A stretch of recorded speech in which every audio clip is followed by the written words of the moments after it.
Hi, this is Mary with the Keratin Infusion, the Art of Infusion, and we're going to do a training segment for our Keratin Lash Lift Infusion, or the Keratin Infusion Lash Lift, whatever you want to call it.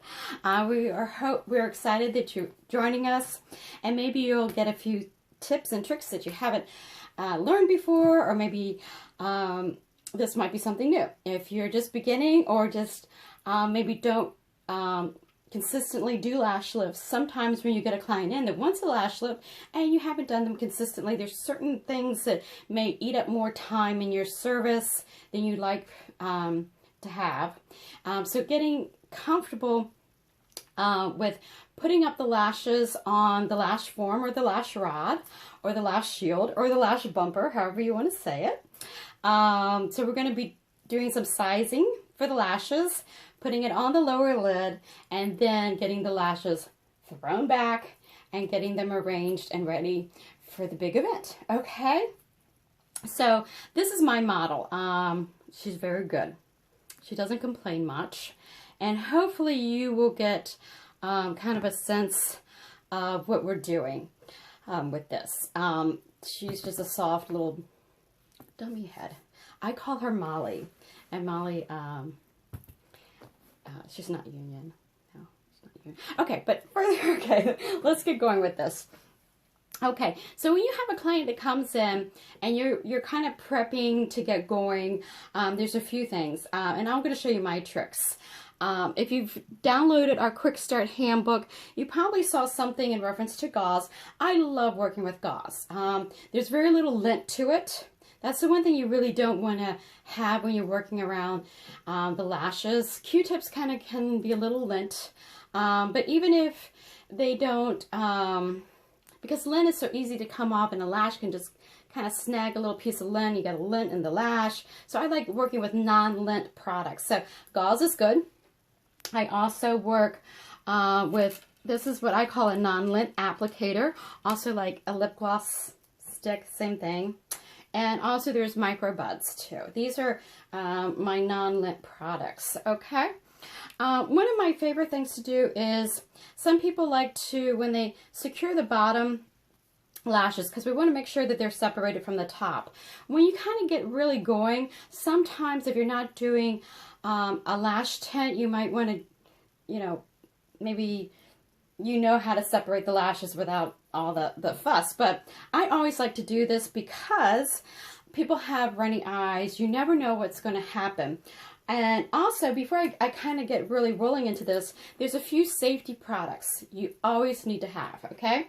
So you always need to have your saline or sterile eye rinse. This is very easy to get. You can get it at your drugstore. This one is by Bausch & Lomb.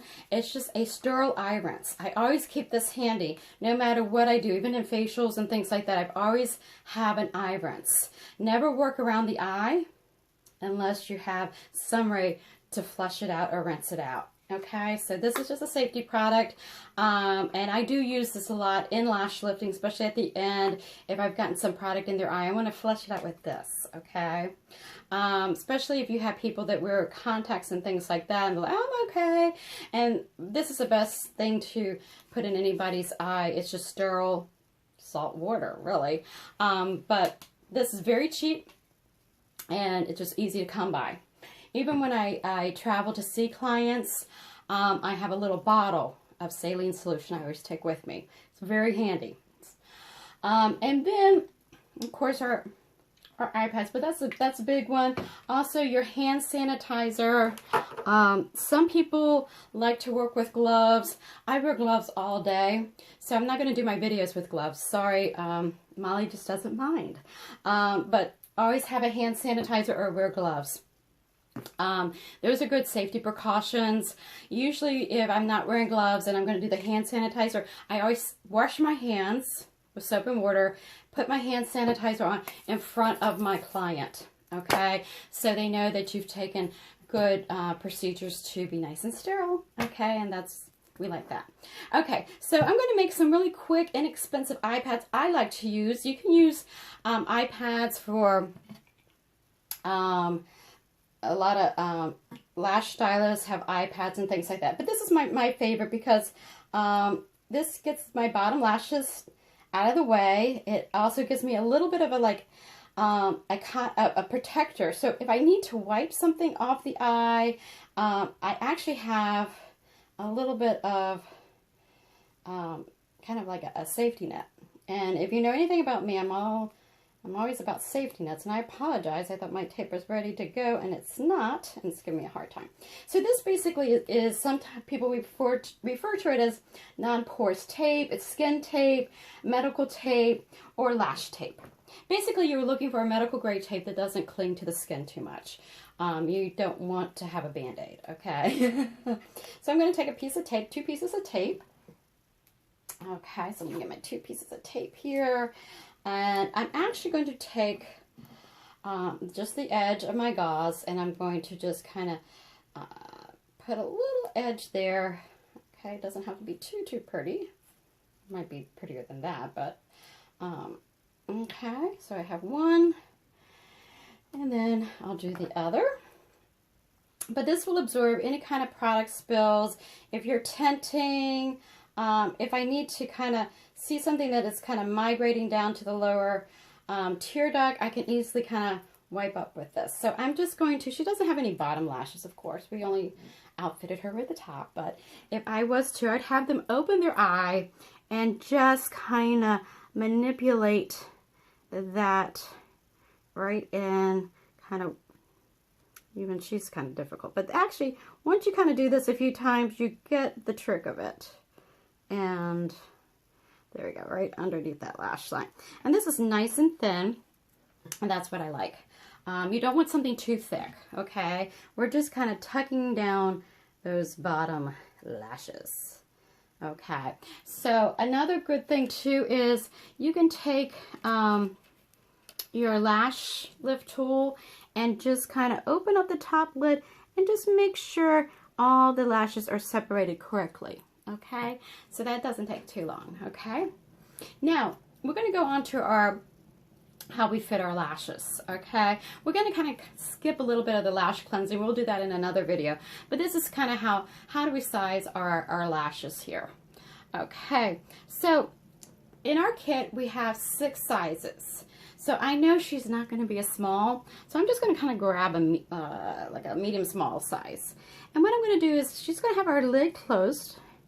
And I'm going to put it right down there on the bottom of her lower lid and just kind of hold it with my 2 fingers and just secure it.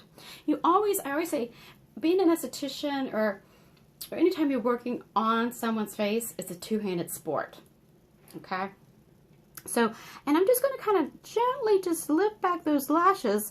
But if you can kind of see that these lashes are really they're kind of coming up way over here, okay? I'm really looking for the lashes to kind of be, the bulk of them just kind of go in the middle. So this is too small. I want to go up a size, okay? So let me kind of go up to this one. This is the large size. So let's see what the large size looks on her. Here again, I'm going to secure it with my fingers.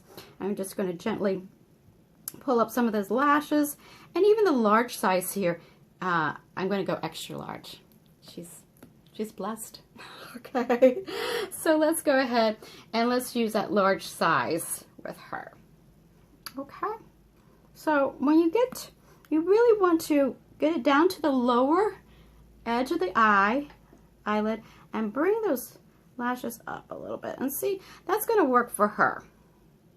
Okay, it has to. It's the extra large one anyway. Okay, but anyway.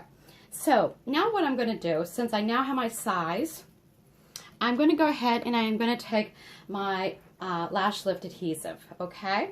And I'm first going to put it on the back. Now, let me kind of give you a few things when we're going to put the adhesive on the back. Our lash forms are very sturdy. So they kind of have a cutout, almost like a rod style lash form, but they actually have a secure of the whole top lid. So they're very secure. They're not going to wiggle around on you, which is good. Because once you start debonding and lifting the lash is very vulnerable to changing shape, okay? But the thing is, we're going to put our adhesive back here. you want to make sure that your client doesn't have any dryness to the lid. This can be a little bit of irritation that can happen when the adhesive dries into the top lid because very thin skin. So when you apply this, don't overly apply it and don't underly apply it, okay? So I'm going to go ahead.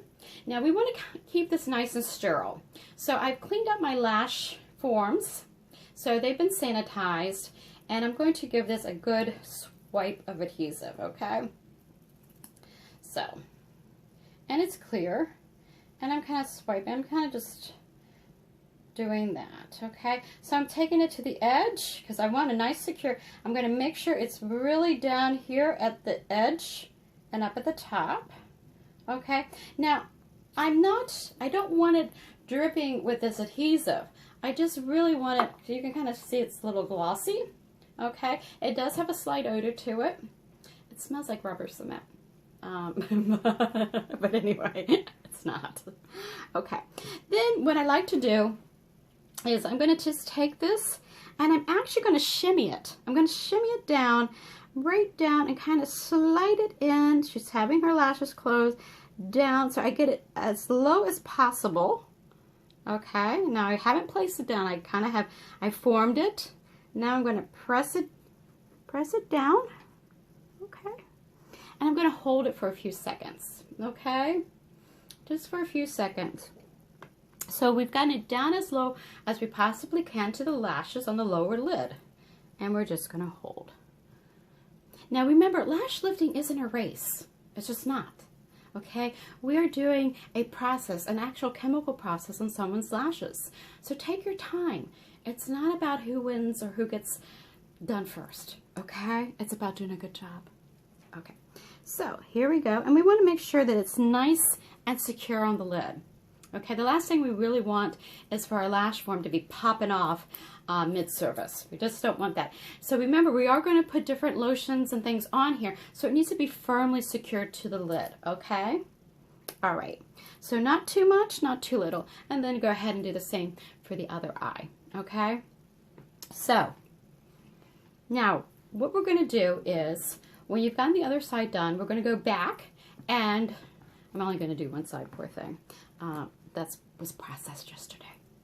Okay, but anyway, so we are actually going to now put our Lash Lip Adhesive on the lower part of our rod. And let me show you here. We really want to focus down here. Now we don't want to get it into the eye. We're going to put a nice coating down here, and then we're going to kind of work it up a little bit, okay?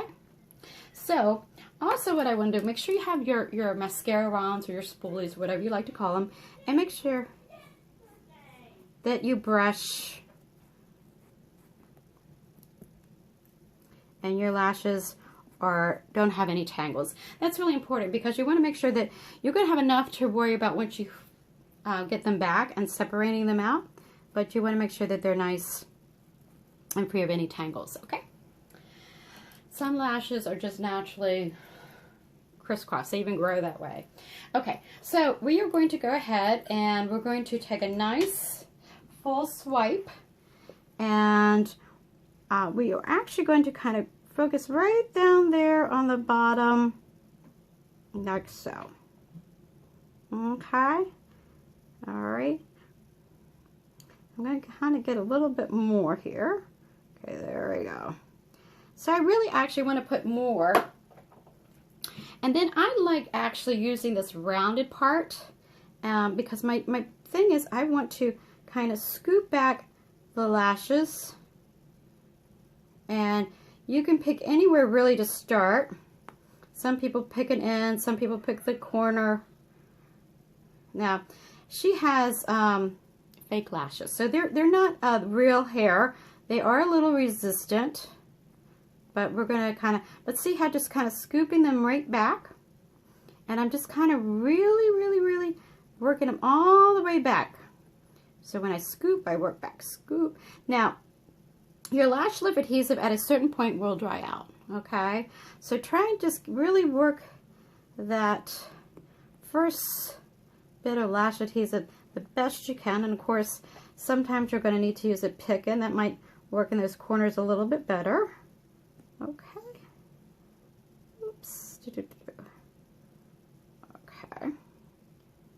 Your corners are probably going to be your hardest because they're smaller lashes. They're also kind of oddly angled. Okay, so I'm going to put a little bit.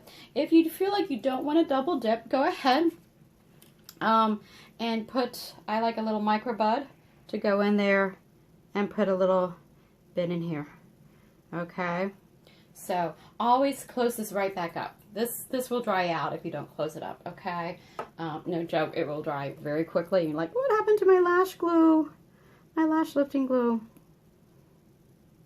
And you just kind of really, some of these are just going to be more resistant than others. And a lot of times it's the angle of the growth as well. Now, because lashes grow in cycles and not every lash cycles at the same time, you will have baby lashes that just are too small. But the bulk of your lashes should be just fine. You should really have a pretty clean sweep up here. Okay, these vinyl lashes, I tell you, I should say synthetic lashes, but just keep at it. Just keep working it. Okay, there we go. Thank you, thank you, thank you. Now I'm taking my little pick end here, and I really want to separate these out here. Separate, separate. Now the trick to this is to balance the look of what you've done on both sides. So sometimes you may need to step up and take a front row view and see if the lashes are angled back correctly and evenly, okay? Because sometimes when we work from the back, or have an aerial view when we work, which is fantastic, but we don't quite get the full picture. So don't be so planted. And just make sure you're really looking for any kind of lash that might, if you have lashes going like this and then ones like that, it's going to show. Okay? So you want everything going in the same direction. Okay. So there you go. All right. So remember, you want to make sure that you cover your back with a little bit of adhesive to secure it. But the bulk of the adhesive you really, really want to use. You don't want to overuse adhesive and you don't want to underuse adhesive. If you underuse adhesive, you find that your lashes will pop during the service. And you're like, oh my, I need to put some on. And we'll kind of go over that in another video. But you really, really want a nice, secure lash form. So that's why I like this. It doesn't really allow the adhesive to dry on the tool itself. So it really keeps the lash adhesive working. Versus other implements that I've tried. Metals tends to dry quicker. This basically it's just been, it works good. In fact, it's still even very, you can see it's still workable there. Okay, so that's why I love this. I really love this a lot. All right, so we're going to stop the video now. You know how to size, pick the correct size. You know how to put your lash form on the lower lid. And you know how to now bring those lashes back with the lash lifting adhesive. Okay, so this is Mary, and I will see you in the next video. If you have any questions, send me an email at artofinfusion@gmail.com. Okay, if you have my number and I don't answer, it's okay. You can text to that number or leave a message and I will try and get back with you as soon as possible. So happy lifting and go and lift someone else's day. Okay, take care. Bye.